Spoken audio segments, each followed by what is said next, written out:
बच्चों, अगली क्लास में आप लोगों ने पढ़ा दूरी, विस्थापन, चाल और वेग।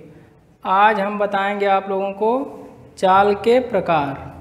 चाल कितने प्रकार की होती है, कौन कौन सी चाल है और इसका प्रयोग कहाँ कहाँ होगा या फिर ये कब लागू होगी, इन सब के बारे में आज बताया जाएगा।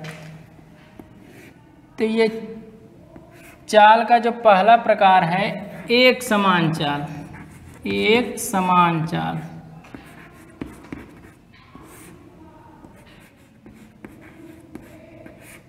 एक समान चाल की अंग्रेजी होती है यूनिफॉर्म स्पीड।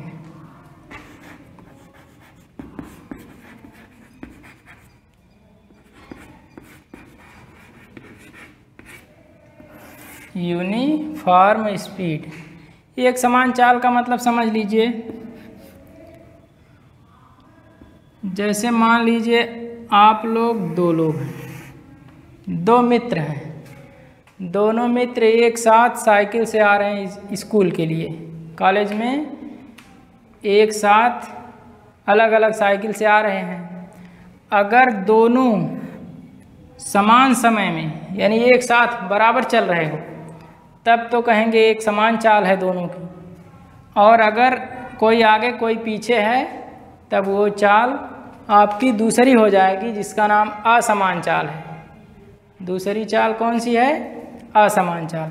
इसका मतलब एक समान चाल में समान समय में समान दूरी, यानी जितना समय में आप चलेंगे उतने समय में अगर आपका मित्र चलेगा तो दोनों की चाल क्या होगी? एक समान होगी। तो एक समान चाल की परिभाषा आप लोग नोट करिएगा। समान समय में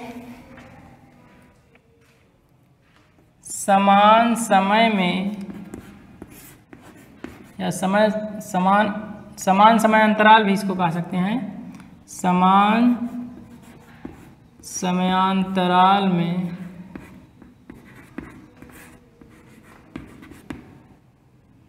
समान दूरी।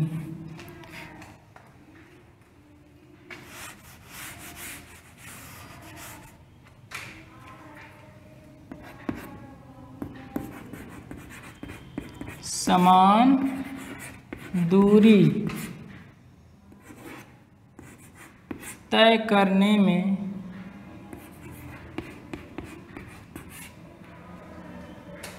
किसी वस्तु की जो चाल होती है,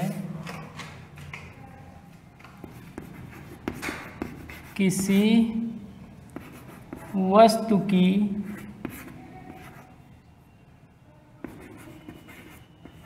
जो चाल होती है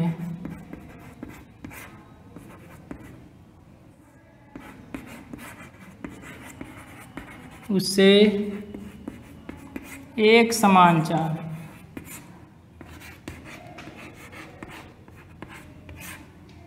एक समान चाल कहते हैं।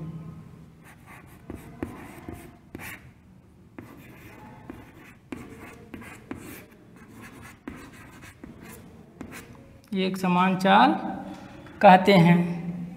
जैसे मान लीजिए एक कार 1 घंटे में जाती है 50 किलोमीटर, 50 किलोमीटर 1 घंटे में, और जो दूसरा घंटा है उसमें भी जाती है 50 किलोमीटर। दूसरा वाला घंटा यानी यहाँ से जब 1 घंटा और लेती है तब भी 50 किलोमीटर जाती है, और तीसरे घंटे में जब 1 घंटा इसमें और जोड़ेंगे तब भी ये 50 किलोमीटर जाती है। इसके बाद 1 घंटा इसमें और जोड़ दीजिए, इसके बाद भी 50 किलोमीटर चलती है। इस प्रकार से स्पष्ट है कि समय तो देखिए समय सब समान है, और जो इनके इस कार के द्वारा चली गई दूरियां हैं अलग अलग वो भी समान हैं। तो चाल क्या होगी? समान होगी। यानी समय भी समान और चाल ये दूरी भी समान, तो चाल कैसी होगी? एक समान होगी। और अगर इसी को अभी चेंज कर दिया जाए तो इसका दूसरा रूप, जो चाल का दूसरा प्रकार है असमान चाल। वो प्राप्त हो जाएगा। तो चलिए चाल का दूसरा प्रकार असमान चाल। असमान का मतलब जिसमें समय के साथ दूरी बदल जाए।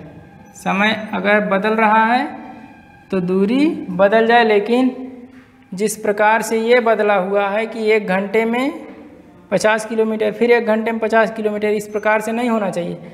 वो पहले घंटे में अगर 50 किलोमीटर जा रही तो दूसरे घंटे में 40 जाए या फिर 60 हो जाए। इस प्रकार से अगर होगा तो क्या होगी? चाल असमान होगी।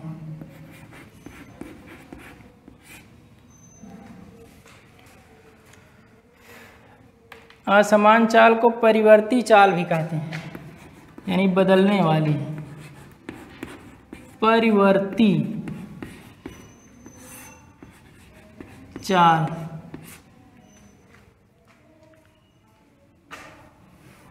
इसकी अंग्रेजी यूनिफॉर्म है, तो इसके आगे नॉन लगा देंगे तो ये हो जाएगा नॉन यूनिफॉर्म मोशन। समान समयांतराल में समान दूरी तय करने में किसी वस्तु की जो चाल होती है उसे क्या कहते हैं? एक समान चाल।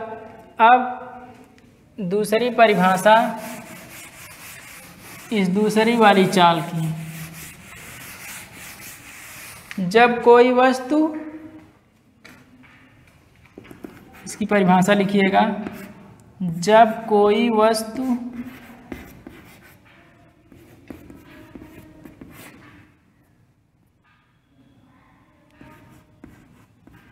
समान समय अंतरालों में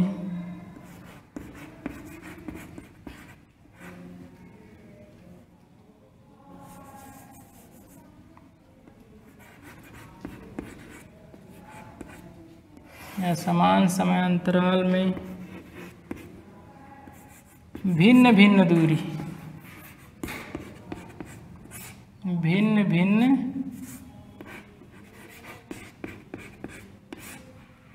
दूरी तय करती है तो उसकी चाल को असमान चाल कहते हैं।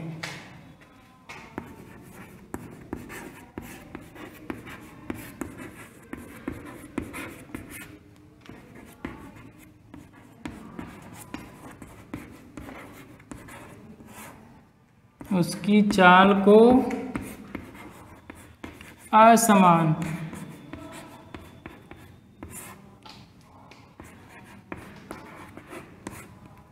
चाल कहते हैं।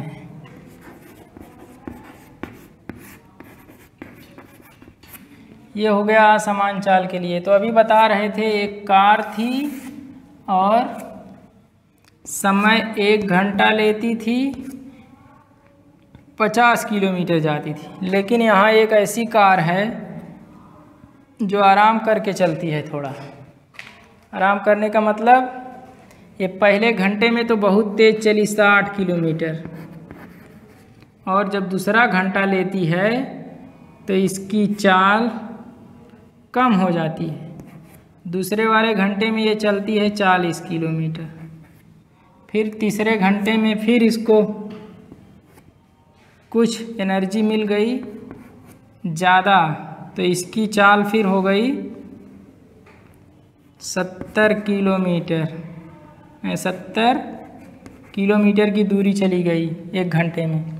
इसके बाद फिर क्या करती है? 30 चलती है 1 घंटा। समय देखिए, समय समान है लेकिन जो इसके द्वारा तय की गई दूरी है ये अलग अलग है। तो इस प्रकार की, हाँ बच्चों, तो इस प्रकार से जब समय निश्चित हो और दूरी अलग अलग हो जाए, यानी विभिन्न प्रकार की दूरी हो जाए, तो इस प्रकार से जो चाल होगी उसे कहेंगे असमान चाल। अगर इसका मान निकालना है, मान लीजिए असमान चाल का मान, तो पहली स्थिति में जो चाल होगी इसको v1 मान लेते हैं। v1 का मान, चाल बराबर होता है दूरी बटे समय, 60/1 हो जाएगा। 60/1 हो गया। और दूसरा v2 जब निकालते हैं तो इसका मान आता है 40/1। अब बताइए, इस 60 आया था, 60/1 का मतलब 60 होगा, ये 60 हो गया और ये कितना हो गया 40 हो गया। और तीसरा जब निकालते हैं V3 तो ये कितना आता है 70 हो गया, 70/1 यानी 70। अब बताइए, पहले में चाल है 60 किलोमीटर प्रति घंटा, 1 घंटे में 60 किलोमीटर। दूसरी वाली चाल है 40 किलोमीटर प्रति घंटा। तीसरी वाली चाल है 70 किलोमीटर प्रति घंटा। अब बताओ, ये चाल बराबर बराबर है सबकी? बराबर नहीं है ना, नहीं है, तो इसे क्या कहेंगे? असमान चाल। अभी इसके पहले जो बताया गया था समान चाल, उसमें निकालिए, देखिए सब कितना आएगा 50 किलोमीटर प्रति घंटा, 50 किलोमीटर प्रति घंटा, 50 किलोमीटर प्रति घंटा। सब में चाल क्या होगी? समान आएगी, तो उसे समान चाल। और यहाँ कैसी चाल आ रही है? अलग अलग आ रही है, तो इसे नॉन यूनिफॉर्म मोशन या फिर परिवर्ती चाल या असमान चाल कहेंगे। ठीक है, चलिए, वेरी गुड। अब आगे चलते हैं।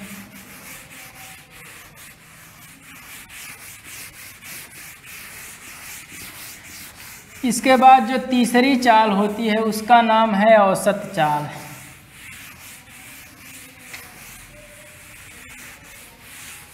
औसत चाल, औसत चाल क्या है?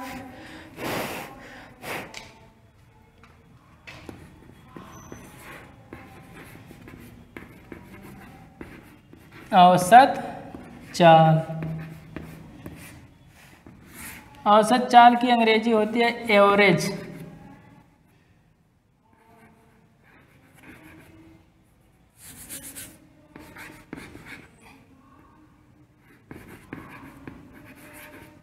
एवरेज स्पीड, एवरेज स्पीड,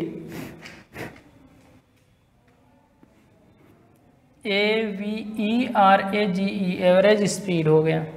अब एवरेज स्पीड का मतलब किसी वस्तु द्वारा जो कुल दूरी है, यानी टोटल दूरी, टोटल दूरी को अगर टोटल समय से भाग दे दें, क्या कर दें? टोटल दूरी में टोटल समय से भाग करेंगे तो क्या निकलेगा? औसत चाल। किसी वस्तु द्वारा तय की गई कुल दूरी और लिए गए कुल समय के अनुपात को क्या कहते हैं? औसत चाल कहते हैं। तो परिभाषा लिखिए, किसी वस्तु द्वारा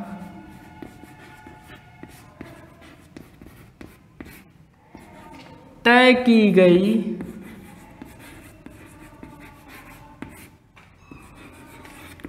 कुल दूरी और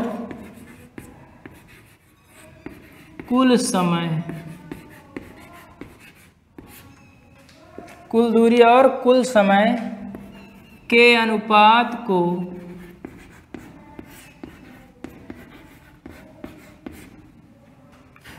औसत चाल कहते हैं। क्या कहते हैं? औसत चाल।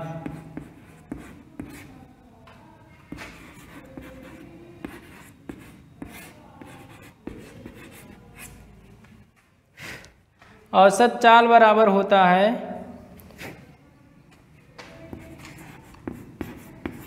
अब सूत्र के रूप में अगर इसे लिखोगे तो औसत चाल बराबर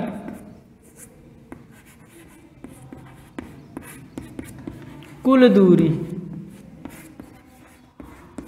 कुल दूरी बटा कुल समय, कुल दूरी बटा कुल समय। इसके पहले अभी क्या निकाल रहे थे? असमान चाल, और उसके पहले क्या निकाले थे? समान चाल। उनमें अलग अलग निकाल रहे थे। सबका मान कितना कितना आ रहा था? V1 का मान आ रहा था 50/1 यानी 50 किलोमीटर प्रति घंटा आया था, और V2 का मान भी 50 किलोमीटर यानी ऐसे आ रहा था।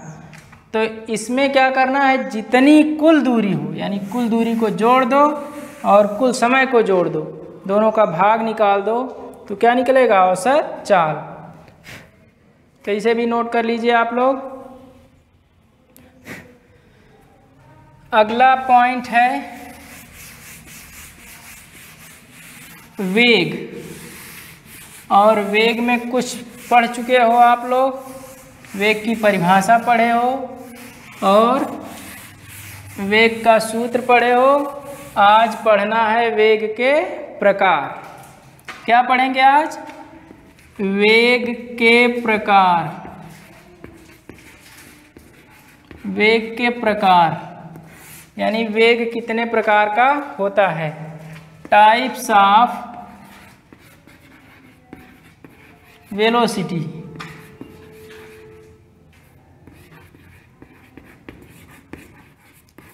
टाइप्स ऑफ वेलोसिटी या फिर वेलोसिटी,